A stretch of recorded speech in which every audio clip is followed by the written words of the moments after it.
bés bi nga xamante ni enseignants yi nga xamante ni ñoo nekk fii ci Thiès ñoo ñëw adhéré ci mouvement Siggi Jotna te bés ni que tey loolu jàpp naa ni histoire dina ko remarqué Thiès également dina ko marqué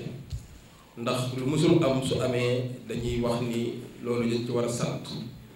ndax ku xam Ablaye Dieye xam dafa am projet de développement jaarale ko ci secteur yu bari parce que notre seule préoccupation mooy naka la ñuy def ba Thiès développé wu également ba Sénégal développé wu donc nag suñu ànd bi tey jàpp naa ni tey lañ koy doog a fësal tey lañ koy doog a matérialiser parce que ba ñuy xamante yàgg na bi ma jógee di dem campagne locale 2022 si ngeen ñëw par le biais de notre frère monsieur Thiam je voudrais le remercier et le féliciter parce que Thiam bi ñuy ànd ba léegi bu la yokkulul du la wàññi donc tey jàpp naa ni li ñuy wax personne de valeur ku gëm li muy def mais également ku gëm projet parce que jàpp naa ni man ku may àndal dañuy ànd ngir un projet ngir des principes projet yoo xamante ni day indi njeexital si liy jariñ askan bi et je pense que loolu la ñu àndee ba ngeen ñëwee mu recevoir leen Malick ak ñoom ay mbiru donc loolu lañ ñu wax ne kat dañu gis ni ñun secteur bi ñu nekk dafa nekk domaine boo xamante ni tey lu ñu war a fullaal la le milieu de l'éducation jàngale bi donc tey moo tax bu ñu ñëwee wax ma seen projet ñun ñu teniroon leen compte ci programme bi nga xamante ni moom la ñu amoon bu yàlla dogaloon ñu jël maire mais teewul it ñoom it ànd nag ñoom ci ay action yoo xamante ni jëm na ci li nga xamante ni dina gën a jox njeexatal seen domaine bi ñuy liggéey mooy wàllu jàngale donc nag loolu tey ñu ñëw ne tey nag dañuy ñëw matérialiser ko mooy firnaal ni ànd ba doon ànd démb gis nañ ni projet bi nga teg ñun gëm nañ ni projet bu baax parce que it man li ma gëm mooy booy ànd ak nit da ngeen di ànd si loo xamante ni ku si nekk day indi sa xel indi sa xalaat ñu doxal parce que réew mi nag toll na foo xamante ni waxtaan moo koy defar dal moo koy defar jàmm moo koy defar parce que ñëpp ñu bëri dañ naan damay toog sama kër rek te du ma politique mais tey politique yaakaar naa comme ni ko Thiam waxee boo toogul mu ñëw dal sa kaw donc nag ñun dañu jóg taxaw dem def li nga xamante ni mooy jariñ réew mi ëllëg donc je pense que ni tey li ngeen def ñëw adhéré ci mouvement Siggi Jotna ñun dañ koy jàppee ni da ngeen ñuy dolli waa góor parce que projet bi ñu amoon parce que ku xam Siggi Jotna projet lay doxe mooy action sociale action yoo xamante aussi day yëngatu ci wàllu santé day yëngatu ci wàllu éducation day yëngatu ci wàllu sport je pense que ni secteur yooyu ku ko téye rek yaa ngi dimbali ki nga xamante ni mooy njiitu réew parce que tey ñun ku ñu xam ni suñu vision dañ ko partagé avec le président Macky Sall mi nga xamante ni tey moo ñu jox confiance dénk ñu ay responsabilités c'est parce que dafa gis ni amal nañ njariñ askan bi li ñuy def askan bi ñu ngi siy gis seen bopp donc nag jàpp naa ni képp koo xam ne da nga woote ni da ngay def politique waroo jiital sa bopp mais da nga war a jiital intérêt askan bi parce que politique également du moyen boo xam ne da nga koy def ngir am xaalis c'est un engagement personnel boo xam ne da nga koy jël pour dem dimbali sa gox dimbali sa askan donc tey yéen bu ngeen gisee loolu yéen aussi ngeen nekk ay jàmbaar parce que ku xam enseignant mooy ki nga xam mooy jël xam-xam di ko def ci xale ba mu màgg donc man mii tey war naa mën a sant yàlla ne bu ma demee tey ba toog fii c'est parce que dafa am ñu mel ni yéen ñoo ma defaroon ba ma am xam-xam ba ma am ay valeur parce que nag du ngeen rek ay jàngalekat mais ay éducateur ngeen da ngeen di yar di leen dalal seen xel parce que dëkk bi nag actuellement fi ñu toll je pense que ni war nañu xoolaat comportement yi war nañu delluwaat ci valeur yi ñu xamante ni moom la ñu amoon démb te yéen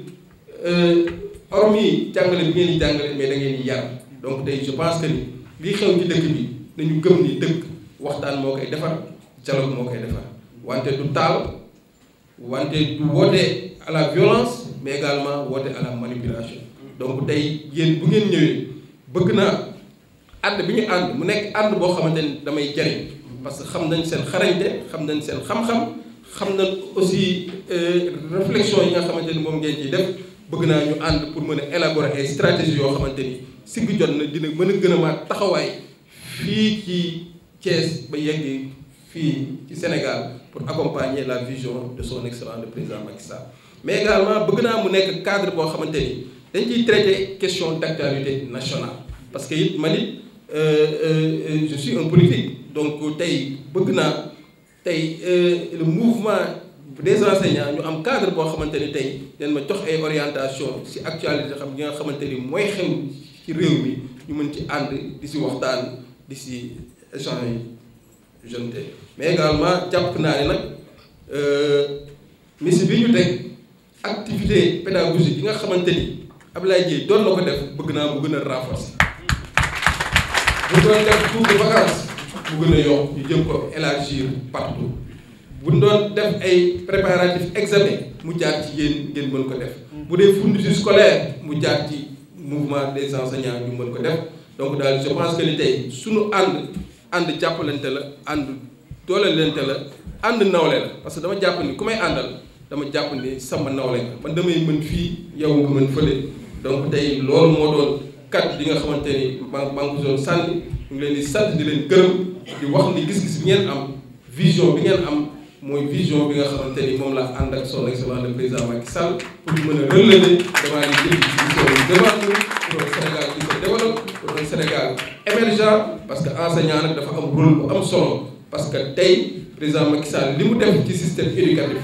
avantage yi nga xamante ne defal na ko enseignants yi jàpp naa ne tey yéen vision boobu ngeen gis ba ngeen ñëw adhérer ci mouvement bi donc nañu continuer à travailler à être ensemble pour que le Sénégal puisse être un pays de teranga, un pays de paix, mais également un pays qui se développe parce que am nañ ressources yi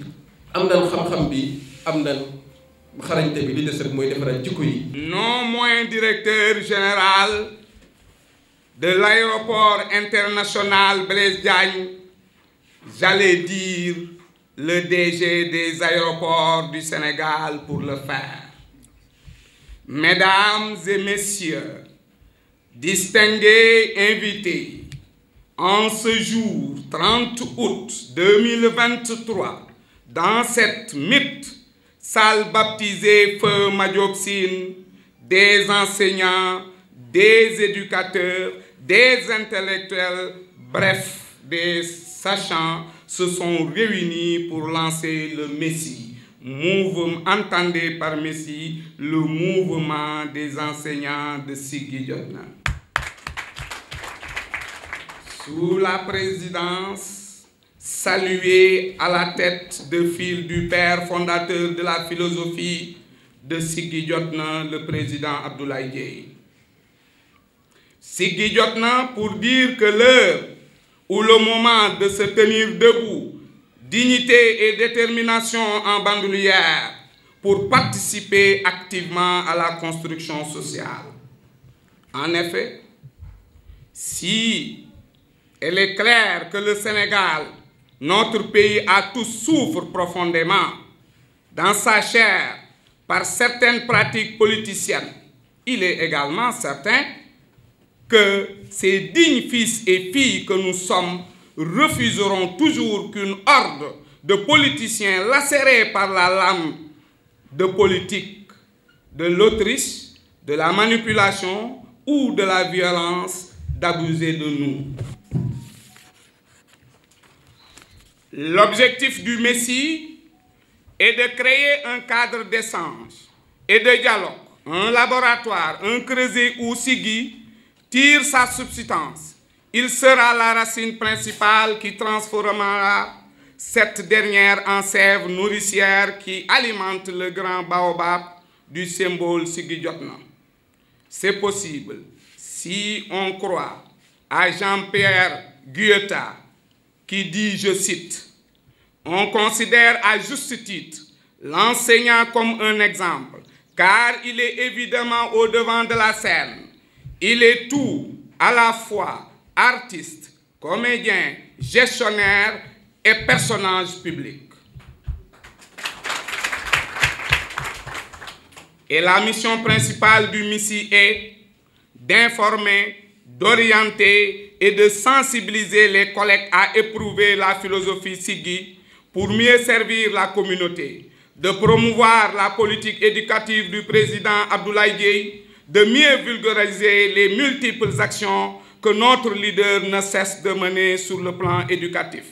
d'initier des actions d'encadrement et d'assistance à l'endroit des apprenants,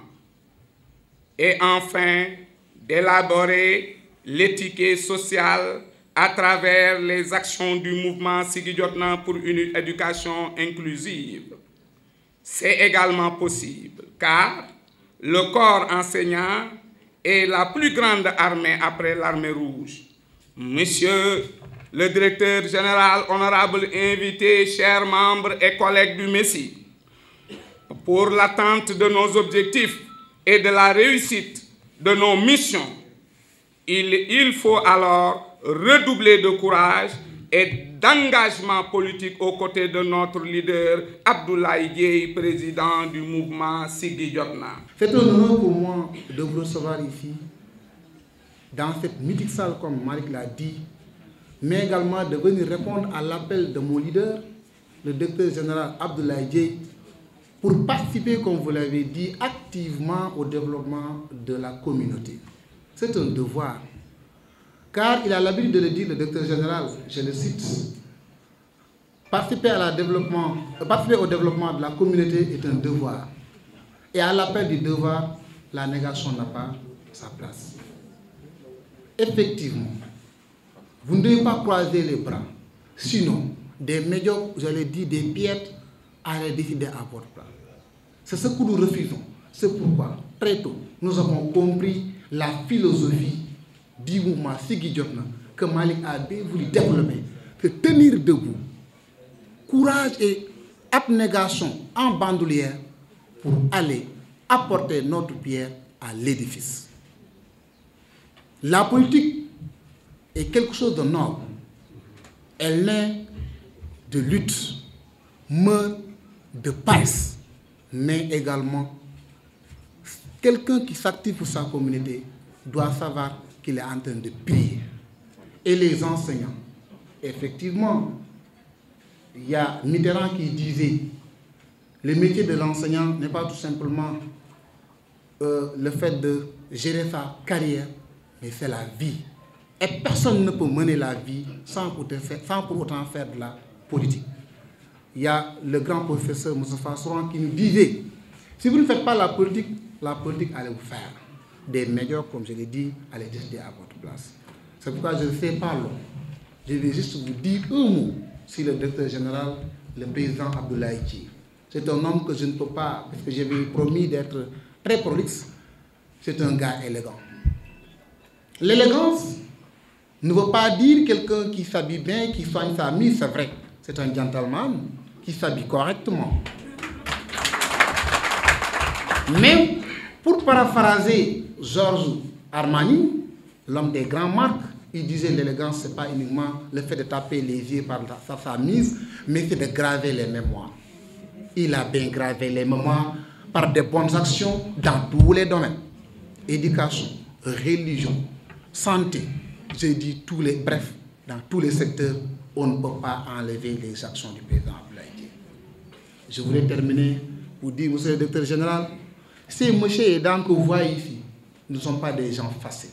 Ne sont pas des gens faciles à acquérir, pas des gens faciles à avoir dans une structure politique. Car c'est des gens matures, intellectuels,